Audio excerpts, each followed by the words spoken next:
सभी धर्म प्रेमी सज्जनों को सादर नमस्ते। साथियों, बहुत बहुत स्वागत है आपका मेरे इस YouTube चैनल पर, इस स्वाध्याय सत्संग रूपी आध्यात्मिक चर्चा में। उपनिषदों पर बात कर रहे हैं और उपनिषदों की श्रृंखला को आगे बढ़ाते हुए कठोपनिषद इस समय प्रसंग में है। 11वें श्लोक तक हम पूरा कर चुके थे।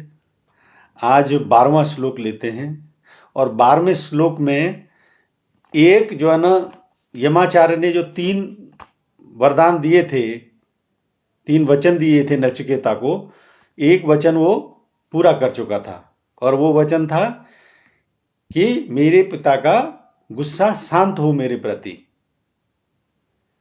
तो यमाचार्य ने उसको वो आशीर्वाद दे दिया था कि अब तेरा पिता तुझे जब भी मिलेगा शांत अवस्था में मिलेगा और प्रसन्नतापूर्वक ही तेरे प्रति व्यवहार रखेगा। दूसरा वचन नचिकेता मांगता है कि नचिकेता का दूसरा वर स्वर्ग साधक अग्नि क्या है। श्लोक भी पढ़ देता हूं। स्वर्गे लोके न भयम किंच नास्ति न तत्र त्वं न जरया बिभेति उभे तीर्त्वा सनाय पिपासे शोकातिगो मोदते स्वर्गलोके। भावार्थ है, अब नचिकेता दूसरा वर मांगता है। स्वर्गलोक में किस प्रकार का भय नहीं है, न वहां तू है यानी न वहां पे मृत्यु है, न जरावस्था न वृद्धावस्था है। इन दो ही से तो मनुष्य डरता है, मृत्यु से और वृद्धावस्था से। ये दो ही सबसे जो है ना, मृत्यु का भय रहता है कि जीवन ही नहीं रहता, और वृद्धावस्था में व्यक्ति किसी काम का नहीं रहता। इन दो से डरता है। तो नचिकेता कहता है वहां पे कोई है नहीं इन दोनों में से। वहां मृत्यु से भी भय नहीं, वृद्धावस्था से भी भय नहीं। स्वर्ग लोक में भूख प्यास इन दोनों प्रभावों को तर लेते हैं। भूख प्यास इनके प्रभाव को भी तर लेते हैं, यानी ये तृष्णाएं भूख प्यास की भी नहीं सताती। द्वंद्वों से ऊपर उठ जाते हैं।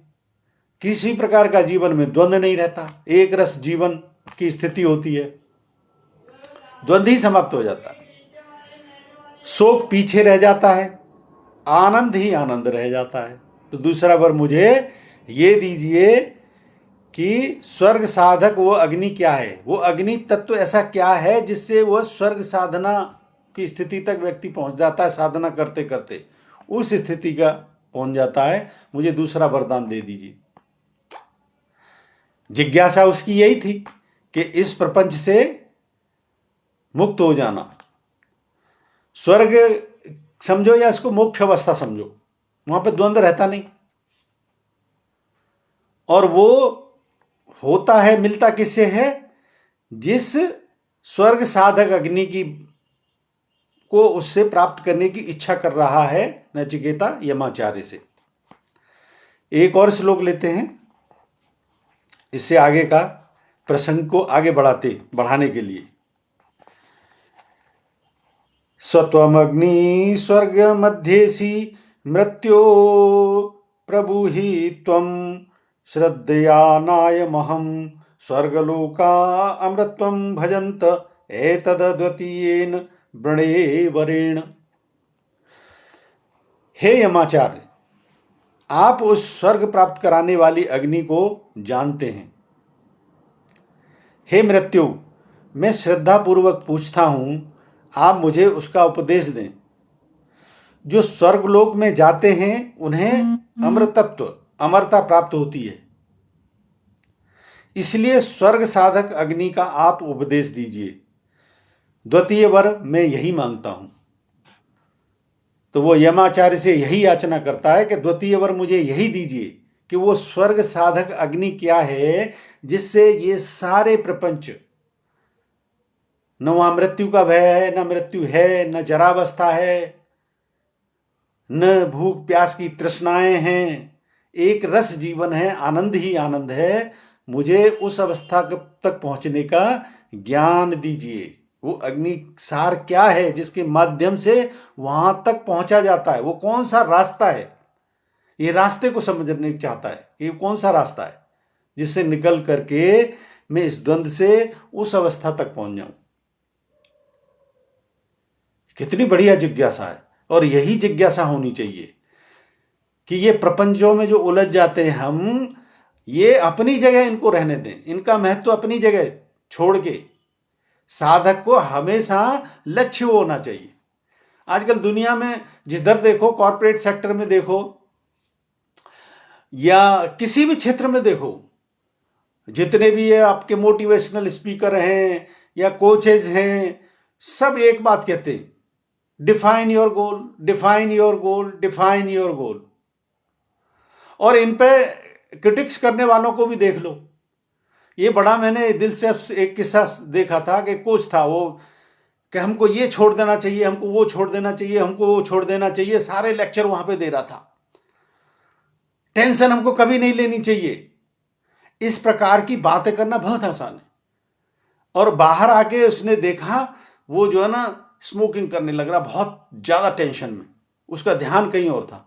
एक व्यक्ति ने आके पूछा कि सर आप तो ये हमें पास पढ़ा रहे थे, कि यार मेरे को भी टेंशन होती है, ये मैं बताने के लिए बोलता हूं केवल। ये धंधा है, इसमें जाके देखो, इन लोगों के पास जाके देखो, ये जंजाल के चक्र का हिस्सा है सब के सब। लक्ष्य इनमें से किसी को नहीं पता और लक्ष्य की बात करते हैं। मैं कहता हूं लक्ष्य अगर किसी का ये प्रपंचों से, अगर ये परमात्मा लक्ष्य नहीं है, स्वयं की प्राप्ति लक्ष्य नहीं है, तो समझ लो उस व्यक्ति का कोई लक्ष्य नहीं है, चाहे वो दुनिया भर को लक्ष्य की बात पढ़ाता हो।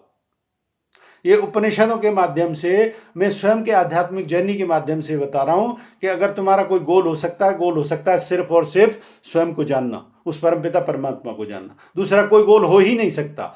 जो गोल बताने की कोशिश कर रहे हैं, they are all liar, nothing more than that. Their integrity is up to achievement of something materialistic, nothing else. इससे ज्यादा कुछ भी नहीं।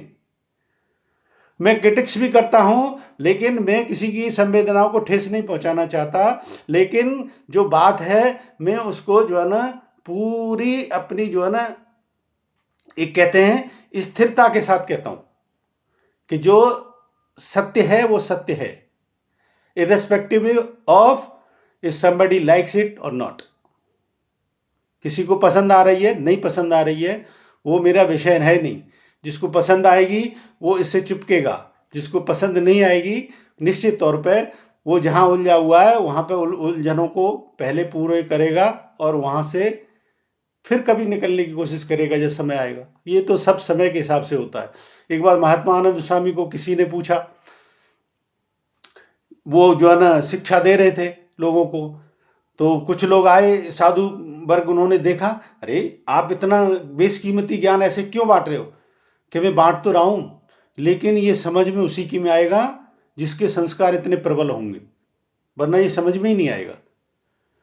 और ये सही बात है। मेरी तो सबसे पहली कोट मेरी पुस्तक की यही कहती है, ये जीवन जो है ना विभिन्न स्तरों में है, यहां पे बहुत सारे स्तर हैं।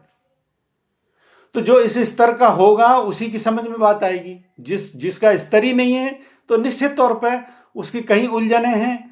उन उलझनों से व्यक्ति जब तक नहीं निकलता, कहते हैं जब तृष्णाएं जब तक पूरी नहीं होती तब तक सही बात व्यक्ति की समझ में भी नहीं आती। यह भी आध्यात्म का एक बहुत बड़ा सार है कि जो तृष्णाएं व्यक्ति ने पाल रखी हैं, अगर उन तृष्णाओं से व्यक्ति नहीं निकल पा रहा है तब तक उसको सत्य बात समझ में नहीं आती। तो नचिकेता यहां पर ठीक यमाचार्य से वही बात कह रहा है, क्योंकि नचिकेता है जिज्ञासु। तो जिसके अंदर जिज्ञासा है वही तो जानने की कोशिश करेगा कि मार्ग कौन सा है इस प्रपंच से निकलने का। क्योंकि उसको सबसे बड़ी पहली वेदना ये हुई थी कि मैं जब आम संसार की हम जब बात करते हैं कि तो बहुतों से मैं बहुत अच्छा हूं और बहुतों के बीच में मध्य श्रेणी में भी हूं, लेकिन निकम्मा बिल्कुल भी नहीं हूं। फिर ऐसा जो है ना मेरे बारे में क्यों सोचा गया? तो विषय को समझाने के लिए यह प्रसंग है कि विषय समझ में आनी चाहिए। और इसीलिए मैंने आज जो है ना इतना बड़ा उदाहरण दिया है कि ये जितने भी जो है ना गोल की बात करते हैं, दरअसल उनका कोई गोल नहीं होता।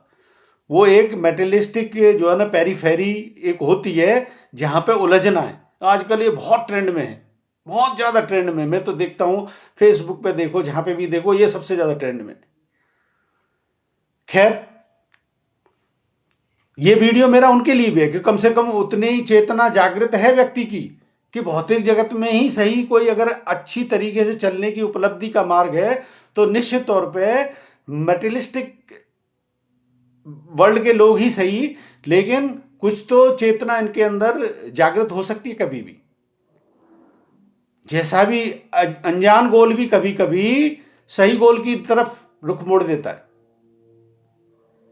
तो उस दृष्टिकोण से मैं किसी की भी आलोचना बिल्कुल भी नहीं कर रहा, ठीक है, क्योंकि इसमें गीता में भगवान कृष्ण ने साफ साफ कहा है कि हे अर्जुन, जो व्यक्ति भौतिक जगत में उलझे हुए हैं और कहीं किसी प्रकार से धार्मिक कार्य अच्छे कार्यों में भी उलझे हुए हैं, उनको हमें अपनी बात से डिस्टर्ब नहीं करना है, उनको डिस्ट्रैक्ट नहीं करना है। क्यों? क्योंकि जो भी छोटे गोल का भी या अज्ञान गोल का भी जो साधक होता है, भौतिक दृष्टिकोण का ही गोल सही, ऐसे व्यक्ति भी कभी न कभी रुख मोड़ लेते हैं। क्योंकि कहते हैं ना, कभी गलत मार्ग पर ही जा रहा सही, गलत मार्ग नहीं कह सकते इसको, गलत तो तामसिक मार्ग होता है, अज्ञानता का कह सकते हैं, अज्ञानता का मार्ग ही सही। अज्ञानता का भी गोल बनाया है तो भी वहां पे कभी कभी व्यक्ति को आने की, इधर ज्ञान के मार्ग में आने की बहुत संभावनाएं होती हैं। लेकिन जिसने सारी संभावनाएं, जो कि पूरी तरीके से ही कुचक्र में उलझे हुए हैं, उनके लिए तो फिर वो तामस वृत्ति है, वो स्वयं प्रकृति का फिर हिस्सा होते हैं और प्रकृति निर्धारित करती है कि उनका कब इस तरफ रुझान होगा, कैसे होगा, ये समय बताता है। तो 2 श्लोकों की इस प्रकार से आज हमने ये चर्चा की।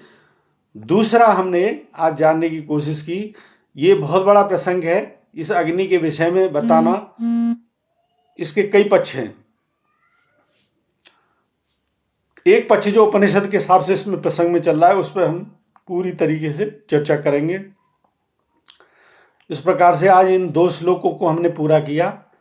2 श्लोकों में पूरा करने पर सार हमको क्या समझ में आया कि नचिकेता दूसरा वर मांगता है हमसे, यमाचार्य से, कि मैं जहां पे हूं इस स्थिति से उस स्थिति तक पहुंचने का मार्ग क्या है, जहां पे न तो तू है यानी यमाचार्य, न तो वहां पे मृत्यु है, मृत्यु का भय है, न जरावस्था, न वृद्धावस्था का भय है, न भूख प्यास की तृष्णा परेशान करती है, और न कोई किसी प्रकार का जीवन का द्वंद्व है। वहां पे एक रास्ता है, आनंद है। मुझे उस वरदान को दीजिए, उस ज्ञान को दीजिए। इस प्रकार से आज हमने ये दूसरा प्रसंग 2 श्लोकों के माध्यम से पूरा किया। मुझे उम्मीद है चर्चा पसंद आ रही है तो मेरे चैनल को लाइक करें, अधिक से अधिक शेयर करें। कोई शंका समाधान के लिए प्रश्न है तो कमेंट बॉक्स में लिखें। बने रहें मेरे साथ। बने रहने के लिए बहुत बहुत धन्यवाद। इत्योम सम, नमस्ते।